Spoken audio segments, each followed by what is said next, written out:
wealthy Washington neighborhood, a burning mansion, and a terrible secret. The fire appears to be intentionally set. Inside, a mother, father, 10-year-old son, and the family housekeeper, all dead. It shook that community to the core, especially when those horrific details started to come out about what happened inside that house. They had been held hostage for almost 20 hours, sending mysterious messages to the outside world. Amy is in bed sick tonight. I start calling them. What's going on? No answer. Arranging their own ransom. He says he got a call to bring $40,000 cash to the house. But it doesn't save the helpless captives, murdered in cold blood. Now, police are left to follow the clues left behind. The burning car, the shadowy figure caught on surveillance cameras, the telltale takeout meal. Tries to burn the house down, but guess what doesn't burn? The pizza with his saliva on it. Boom, they get a hit. We've got a name, we've got a face. But they still don't have their suspect, a convicted criminal with a history of violence. He has a rap sheet as long as my arm. Did he know the victims? He's found outside with a machete, a BB gun, and a can of beer. And where is he now? We were able to determine that he had fled the D.C. area. We were distributing his photograph as widely as possible. A manhunt is on as another troubling question lingers. There was major concern that Darren Wynn had nothing to lose. Were people going to get hurt? Mystery in the mansion. Welcome to 2020 on ID. I'm John Quinones. It was a crime so horrific it grabbed national headlines. But long after it was over, after evidence had been examined and a suspect caught, lingering questions remained. What went on inside the house of Amy Ann Savvopoulos for almost 20 hours? Did the killer act alone? And perhaps most haunting, why would someone target this family? As Ryan Smith first reported in 2015, it's a story of lives intertwined, simmering rage, and a tragedy no one saw coming. It wasn't supposed to be like this. Two teenage sisters mourning their murdered parents and little brother. Their multi-million-dollar home boarded up, surrounded by a locked chain-link fence, starkly out of place in this quiet, leafy D.C. neighborhood. An abrupt ending to a love story that seemed destined to play out as happily ever after. A love story that starts in high school. Amy Martin and Savvopoulos meet at Springbrook High School in Silver Spring, Maryland, just north of Washington, D.C. They both decide to attend the University of Maryland, where a popular and outgoing Savvas spends the next 4 years pursuing the beautiful but shy Amy. Savvas had a crush on her for all 4 years and pursued her and pursued her and pursued her, and she would never say yes until the very end. She finally agreed to go on a date, and the sorority sister said, "Thank God," because they seemed like a perfect match for each other. He, a fifth-generation Washingtonian, the son of a metalworks company CEO. She, a self-described Army brat whose family moved often. After college, the couple has a large Greek Orthodox wedding at Washington, D.C.'s St. Sophia's Cathedral. Their wedding picture, seen on their daughter's Instagram account, set up as a tribute. What were they like together?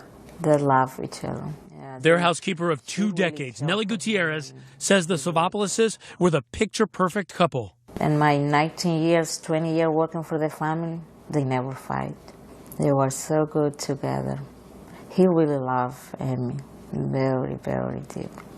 And the same way, you know, she was the same way. They would have 3 children, Abigail, 19, Katerina, 16, and Philip, 10. What about Philip, though? He's 10. He was very, very mature. Like, he was very funny. You know, like when I always talk to him in Spanish, he gets so excited. But then when I talk to him a little bit more, he's like, no, I don't understand. An incredibly tight-knit family, embodied by pictures posted as a memorial slideshow on the funeral home's website. They adored each other. They were incredibly close. Family friend Elizabeth Blaylock. The parents loved those children, and the children had a wonderful relationship with each other. They were what everybody wants for their own family. At the center of Amy's world, her kids. She would call her girls her little pearls because she saw each one as so precious and rare and something to be cherished. And she called Philip her little prince. And she loved those children like I have rarely seen a mother love their children. Sava, known for a strong work ethic and gentle manner, succeeds his father as CEO of American Iron Works, supplying metal not to your local five and dime, but projects like these. The restoration of the Pentagon after 9/11, the new convention center, major hotels. So it wasn't a particularly sexy business, it was a very successful business. Settling in as a young, wealthy Washington couple, they buy this gabled, red brick home in 2001 with its own library and music room, surrounded by manicured lawns, hedges, and gates. You notice that as soon as you walk in the neighborhood, you see embassies just a block away. And Joe Biden's home is not more than a mile away from where they live. So this is one of the most established neighborhoods in Washington. We're talking not only a stone's throw from the vice president's house, but this is sort of a billionaire's enclave. You'll have titans of industry, billionaires, senators, congressmen, ambassadors. The Savaopoulos listed in Washington's Green Book, a who's who of D.C. elite. And as part of the D.C. elite, the Savaopoulos have money, a private jet, and a 44-foot yacht. And in 2012, while the girls are away in boarding school, the parents are living large with son Philip in the Virgin Islands. They decided to sort of play hooky for a year. They rented a home that was on an island. So Amy would have to put Philip in a dinghy and row across a waterway to get him to school. But the Savaopoulos weren't just living lives of selfish opulence. They were, in fact, incredibly charitable. They were generous of their time and their money. They donated $100,000 to NCS, which is where their two girls went to school before going to boarding schools. Amy, every year for her son's class, used to buy everyone gingerbread houses at Christmas time, and she would come in and help put them together. So every boy wanted to be in his class. The parents were also grateful to have Amy as a friend. I had a daughter who was very sick when she and Philip were in kindergarten together, and Amy showed up at my door with a gift in hand because she didn't want my daughter to miss out on the fun that they had had that day in school. And as their contemporaries would be playing golf and tennis at the Congressional Country Club, Sava's passion? Kenjutsu, an ancient form of samurai swordsmanship, studying the art form for 20 years. He was even about to fulfill his dream of having his own martial arts center scheduled to open here in Chantilly, Virginia, the week after he was killed. Like his father, 10-year-old Philip, known as Flip, also had a somewhat atypical and expensive hobby: go-kart racing, traveling around the country, competing in his own cart with his own sponsor. This is not the thing your normal 10-year-old gets to do. Philip had a coach, and he had a top-of-the-line go-kart, and Amy made her son do his homework between races. And it's at one of these go-kart tracks that Sava Savaopoulos meets this man. Fellow racing enthusiast, 28-year-old Jordan Wallace. Wallace creating his own website with videos of the extreme sport. My life is awesome. Like, I have nothing to complain about. Their friendship would lead to a job as Sava's personal assistant, and Wallace would end up playing a pivotal role in those final hours before that quadruple murder. That assistant says he got a call from Sava Savaopoulos to bring $40,000 cash to the house. Was it an armed robbery gone wrong, or a calculated murder for hire? Questions that would confound police and this once peaceful neighborhood. I talked with several neighbors who said that they saw Philip playing in the driveway. They would see Amy walking around the neighborhood exercising. Now passing by that house is an eerie feeling for these neighbors, one that will never go away. So this had to shake them to their core. It shook that community to the core. It shook the city to the core. When we come back, a family held hostage for 20 desperate hours, and how those last hours were spent. Takeout food orders, a $40,000 cash drop, and a strange and eerily calm voicemail left for Nelly Gutierrez under duress. Hey, Nelly, it's Sava. Amy is in bed sick tonight. Stay with us.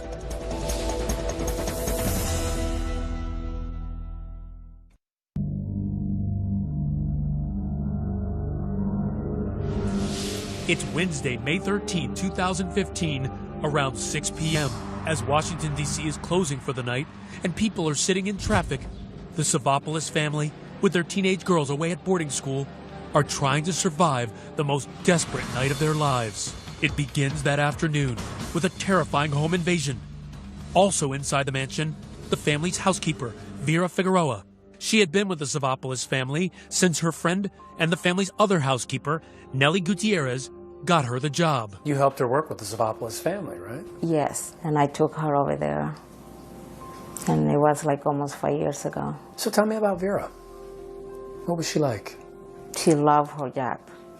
Every time when she was like 10 or 15 minutes late, she always asked me, "Can you call Amy?"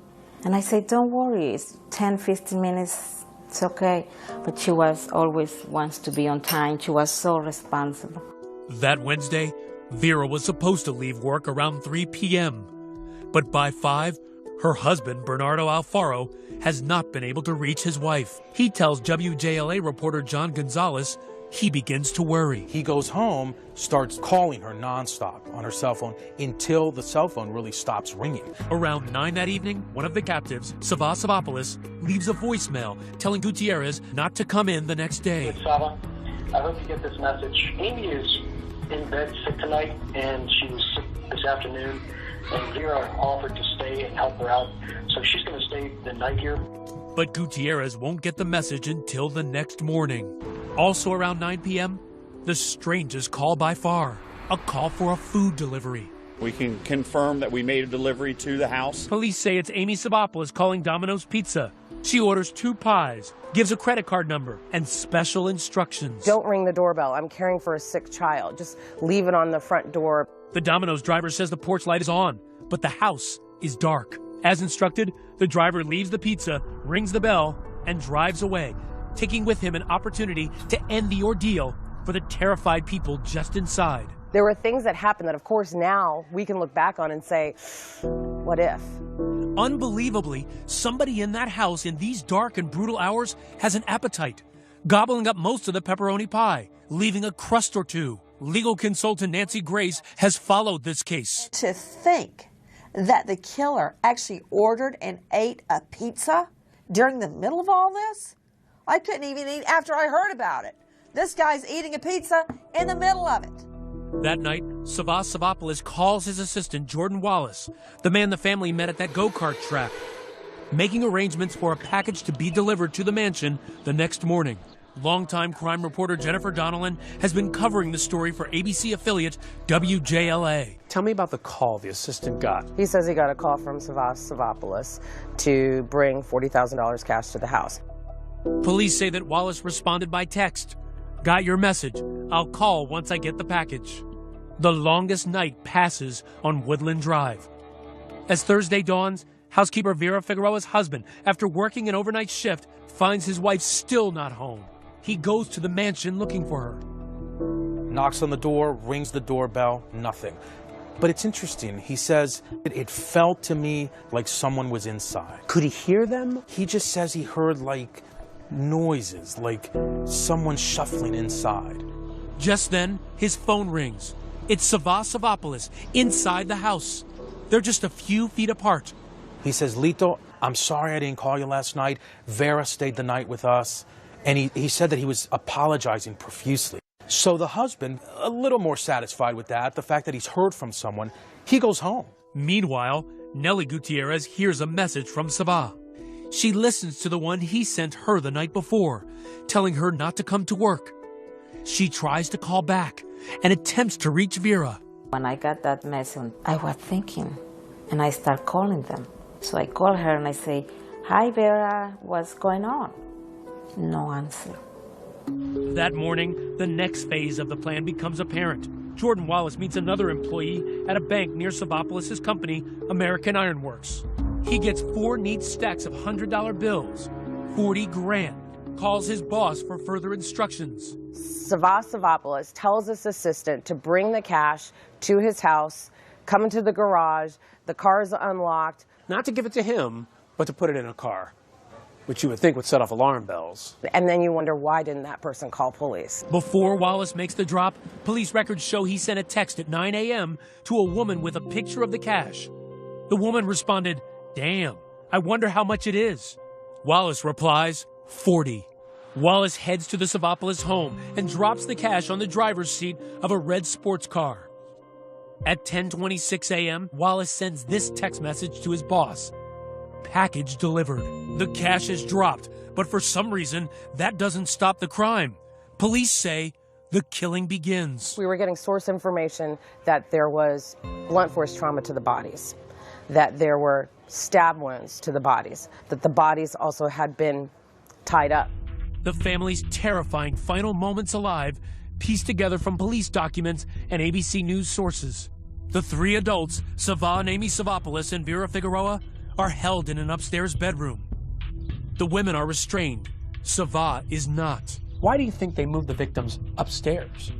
Because they have less profile. ABC News tracked down these blueprints of the home, which we reviewed with former FBI agent Brad Garrett. If you left a window open, left a curtain open, you could see what's going on. If you move them up, it's more difficult to see what's going on. The adults sustained terrible, fatal wounds.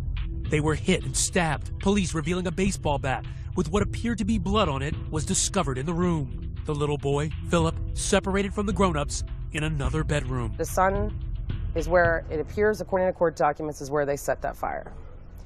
The fact that the three adults were in one room, you have to wonder how much the suspects were using that son as a point to extort them. To think that a human would torture and murder a 10-year-old little boy while his mother and father sit in the next room hearing him scream in order to get money, it's heinous. It tells you they don't really care about other human beings, and they want what they want. And then what happened at some point, this became survival mode for the bad guys. We're going to kill them, we're going to set the house on fire, they'll never be able to link us to this. Once 10-year-old Philip's room is set on fire, the killers flee. Before the fire can spread to where the adults are, the fire department gets the alarm. 3201 Woodland Drive, three-story detached house fire. It's 1:30 p.m. on Thursday. The story blows up. It's the case that is shaking the neighborhood to its core tonight. This started out as a story about a fire, right? Right. When the details first started leaking out, and you automatically start to wonder if it's murder-suicide. But when we learned that the father was also among the deceased and the mother was among the deceased, you then began to question what really happened here. I've been here for 25 years and nothing like this ever happens. Right now, everyone in the neighborhood's just a little shaken up. They're not sure really what to think. The media descends on the neighborhood. Crime scene investigators have been here all day long. Early that afternoon, someone notices Amy Savopoulos' blue Porsche is missing from the house. Police ask the public for help, but it wasn't hard to find. Just follow the smoke. The Porsche torched in a church parking lot in Maryland. Now, what came with that, which was critical, was surveillance video. They were able to capture video of a man exiting out of that car and leaving the scene. They immediately put that video out to the public. Notice enhanced video shows a man carrying a white bucket. Jot that down. Back at the burned mansion, authorities are already sifting through the grisly scene, starting to ask how whoever did this got in the house in the first place. They look for a door that has some vulnerabilities. For example, you have two French doors over here. The police are reporting that there was a French door kicked. There is a footprint on the door itself. This is the picture. That print. How much more difficult is it for them to try to figure this out with that house being burned so badly? The whole reason why you set something on fire in a case like that is to get rid of evidence. But getting rid of the evidence is not as easy as it seems. Not with the country's best crime fighters on the case. They're going to comb through that house and try and find whatever evidence they can to close this case and to capture everyone involved. When we come back, a microscopic clue in the strangest place. And the daring late-night manhunt and takedown. U.S. Marshals tell us they're forced to do something they've never tried before. And he said, move, go, go, go. Stay with us.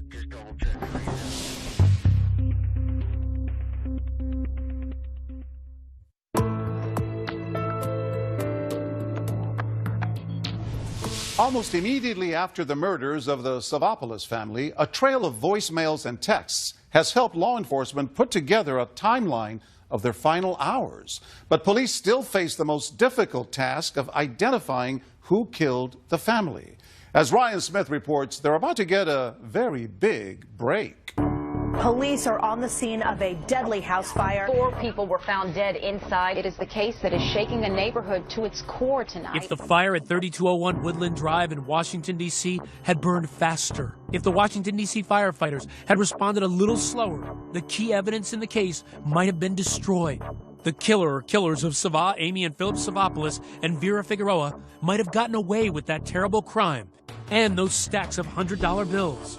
But the location of the crime, the nation's capital, gives authorities a special advantage. This is Washington, D.C. We're unique in that sense. Our Metropolitan Police Department and our D.C. Fire Department is backed up by federal agencies.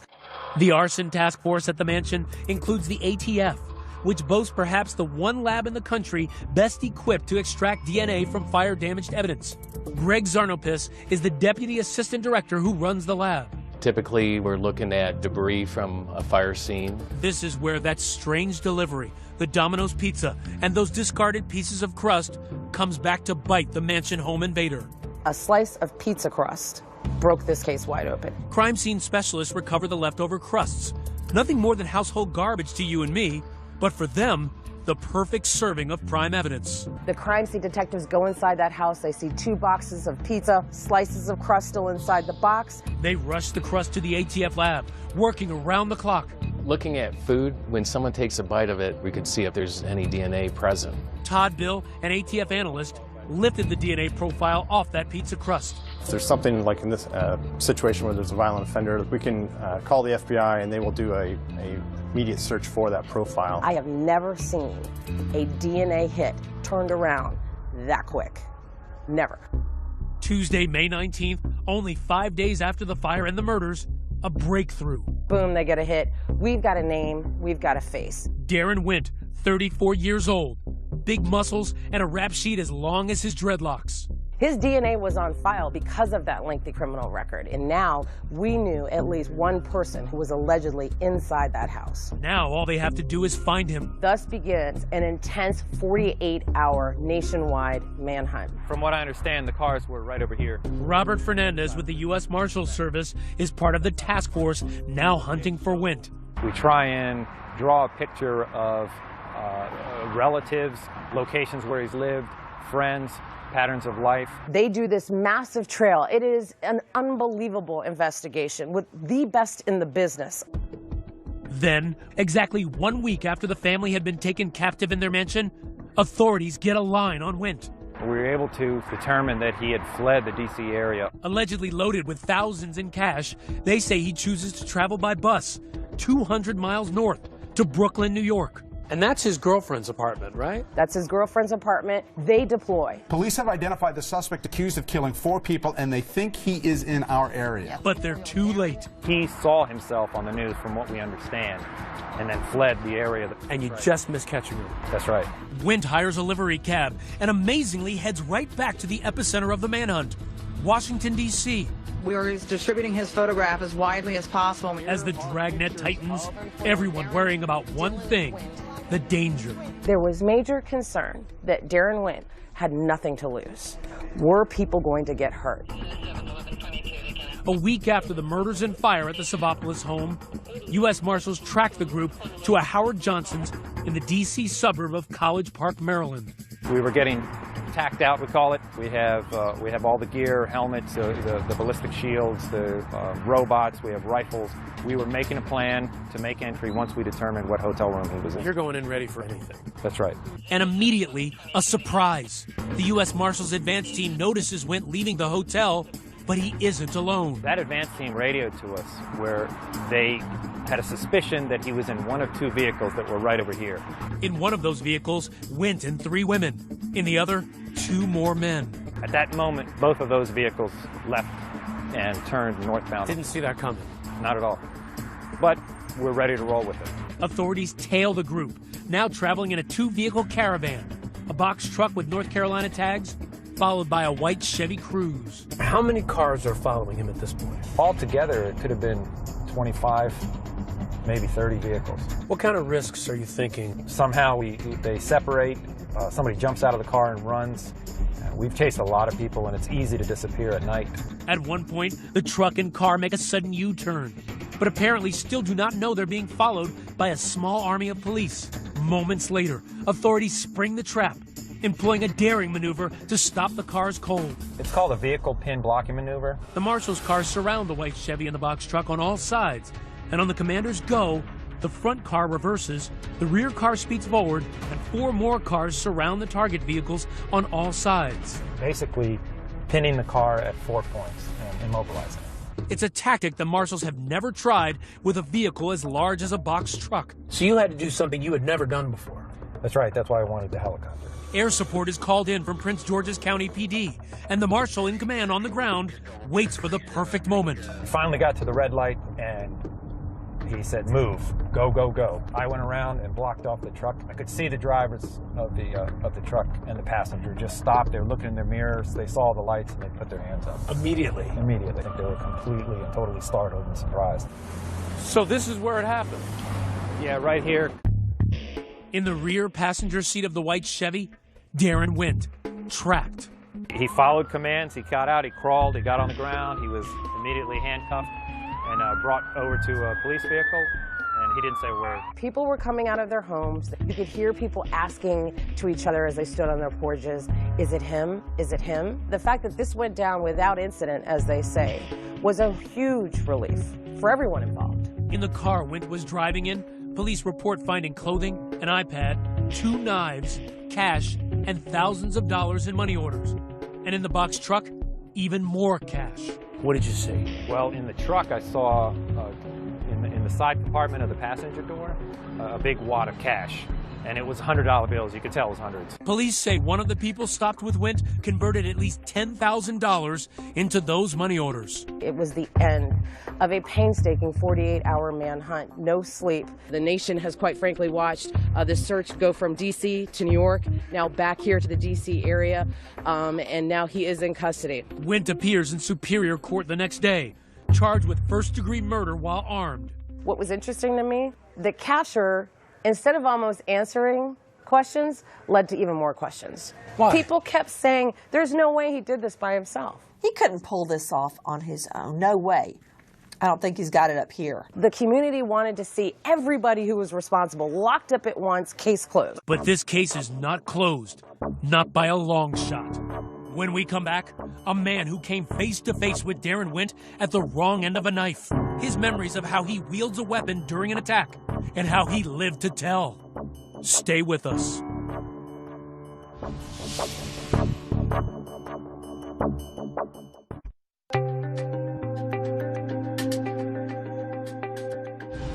A vexing criminal case.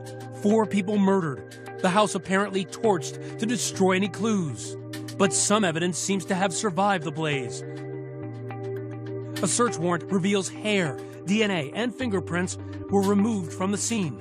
And yet only one suspect in custody, 34-year-old Darren Wint, linked to the case by the DNA evidence found on that Domino's pizza crust. Wint's family and friends have ducked the cameras.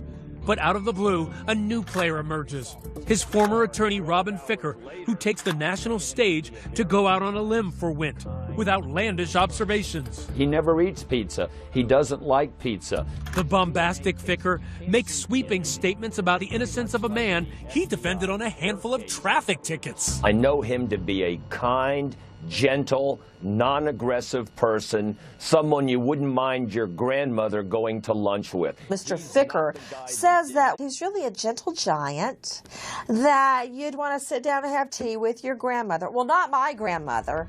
Clearly, Ficker hasn't done his homework. I know that he does have a violent tendency to harm someone. Michael Babcock speaks for the first time about his terrifying encounter with a knife-wielding Darren Wint. I put my hands like this, and he just came in like this. He would be tried for my murder. It wasn't for me surviving it. And Wint's case file reveals that Babcock is just one in a long trail of people who have been violently threatened and attacked by Wint. Yet when Wint emigrated from the South American country of Guyana to the U.S., His future seemed bright. 12 years before the Mansion murders, he landed a well-paying job as a welder at American Iron Works, the company owned by Savasavopoulos. But for reasons unknown, Wint left the company after only 2 years. And that's when things went south for him. While living in suburban Maryland, Wint's own father, shown here on his Facebook page, feared living with him, getting a protective order after he says Wint threatened to shoot him. A relative who didn't want to be named said Wint was known for his hair-trigger temper. He's very hostile. He's arrogant. Everywhere he went, he fought with people. He fights with his father, with his brother, everybody. By 2006, Wint picked up stakes and moved here to the quiet upstate New York town of Oswego, living in this apartment building. It's in this port city, nestled along Lake Ontario, where Michael Babcock is about to get into some hot water with Wint. We brought him back to the scene of his cousin's house, where Babcock was trying to get Wint to leave after his cousin complained. After an altercation, Wint suddenly attacked. Darren had come out and was windmilling with the knives, and I went up like that and blocked, and this is where he stabbed me on the wrist. There was slices on my shirt and on my chest and my stomach from where I didn't even know he had caught me. I thought he just had stabbed me in my wrist. Wint was arrested and ordered to stay away from Babcock. But while waiting for trial, he suddenly ambushed Babcock a second time on this bridge. I didn't see it this time because it was really small, and he had the knife cup in his hand, and he swung and caught me in the neck right here. Babcock was rushed to the emergency room, where he was told he was lucky to be alive. When Darren stabbed me in the neck, if it would have been a little bit lower, the doctors told me that I would have died before I made it to the first hospital. Wint was convicted of assault, but gets only 89 days in prison for both attacks. No sooner was he released than he stabbed another man in Oswego, causing substantial pain and bleeding, which required hospitalization. This time, Wint was hit only with a slightly stiffer sentence, 10 months in jail. After being released, Wint returned to Maryland, but with 3 strikes already against him, he was arrested again for assault, after his girlfriend said he choked, slapped, and punched her. Wint got a 30-day sentence and yet another protective order. He has a rap sheet as long as my arm. And that gives a perfect example to the claim of revolving door justice. Wint dates another girl, but the script is the same. He's arrested after threatening to kill her, her daughter, and her friends, telling her he's good with a knife and could kill them easily. But despite that graphic threat, Wint is convicted only for smashing the windows of his girlfriend's car. And as the years pass, Wint apparently had not forgotten his former employer. In 2010, he made a bizarre and menacing return to American Iron Works, the company he had left 5 years earlier. He's found outside the American Iron Works with a machete, a BB gun, and a can of beer. So there's this weird incident that occurred outside of the very place where Savasavopoulos was president and CEO. Although charged with concealing a deadly weapon, Wint was allowed to simply plead guilty to having an open container of alcohol and fined $919. I wonder what those prosecutors are thinking now. I let that guy go on a lesser offense. Wint was able to stay out of the courts for the next 5 years. The suspect in that brutal murder at a Washington, D.C. mansion arrested. He was on the run. The next time he surfaced was when he made national news as the prime suspect in the Savopoulos murder case. Darren Wint's had a long criminal history. He's had some incidents where he's attacked people with knives. For him to then take that a step further and get involved in potentially killing 4 people with a knife is really not a stretch based on his background. Coming up, what about that carload of people who were with Wint when he was arrested? Could they be his accomplices? Oh, there's clearly more people involved. You can't control 4 people for 19 hours by yourself. Stay with us.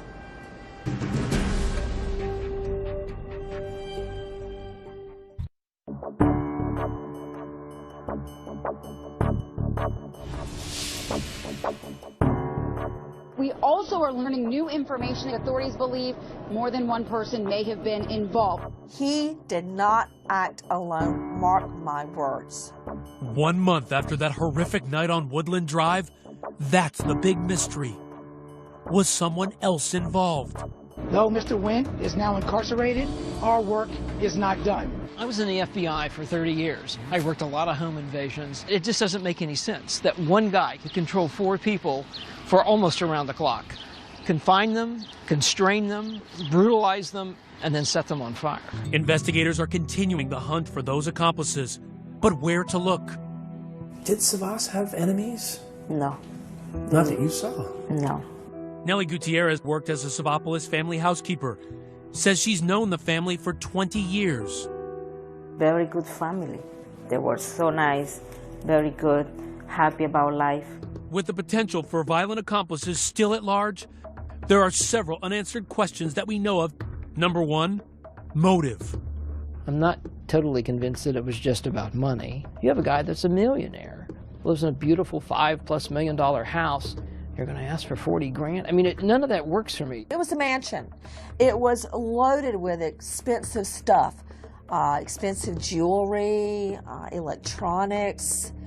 The family was known to have an art collection. The art on the walls in the house, I'm sure, was worth way more than $40,000, as was the car that they torched. Another question, why did Jordan Wallace change details of his story?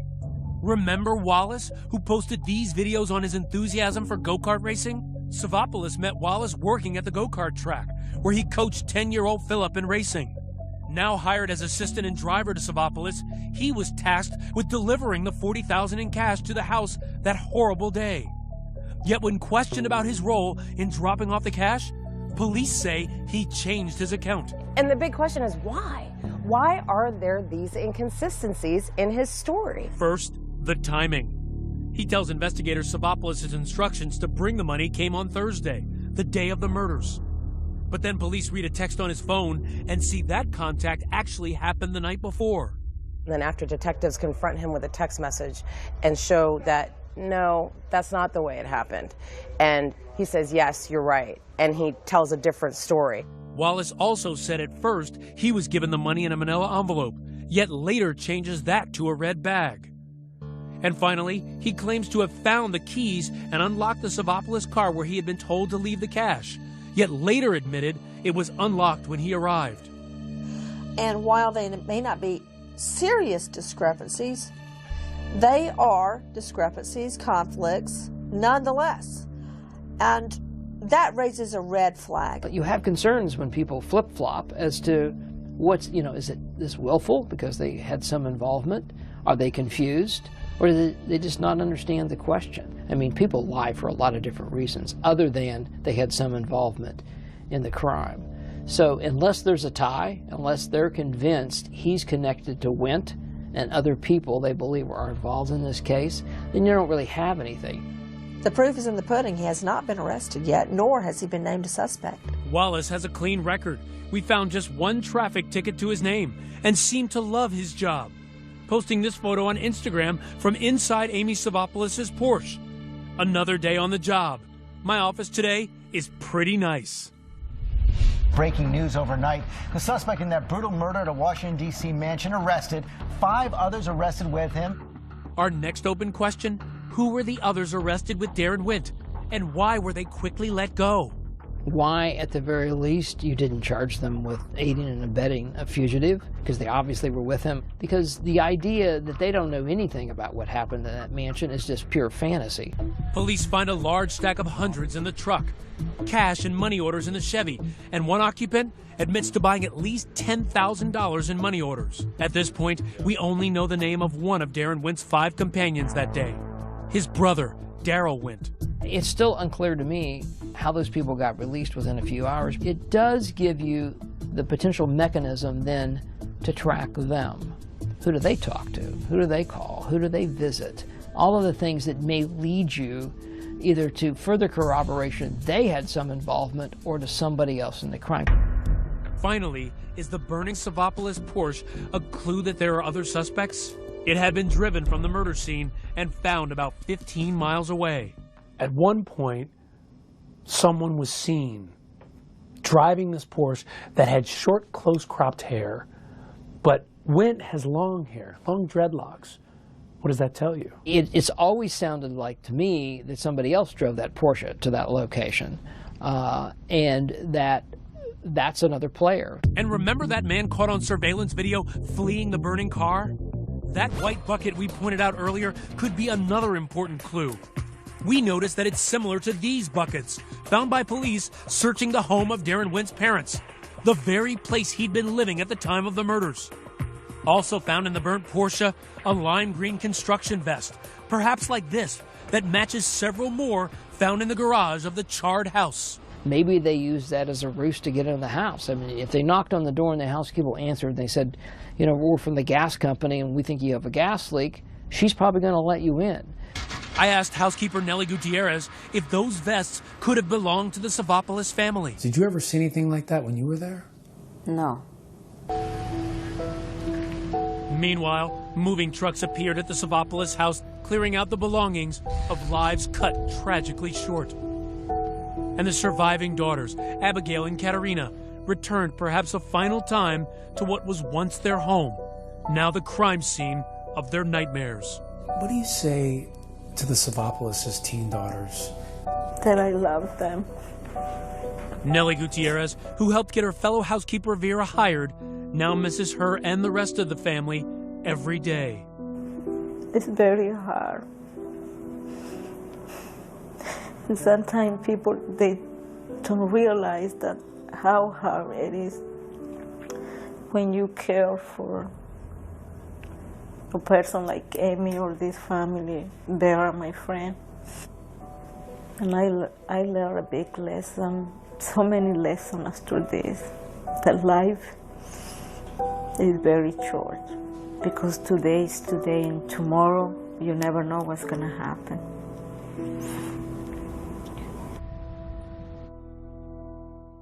Darren Wint was later indicted on 20 counts, including first-degree murder, kidnapping, first-degree burglary, and arson. If convicted, he faces life in prison. As of 2016, Wint has pled not guilty to all charges, and no other arrests have been made in the case. The Savopoulos home, which was heavily damaged by the fire, was later sold. The new owner filed a permit to have it demolished. I'm John Quinones. Please join us next time for another edition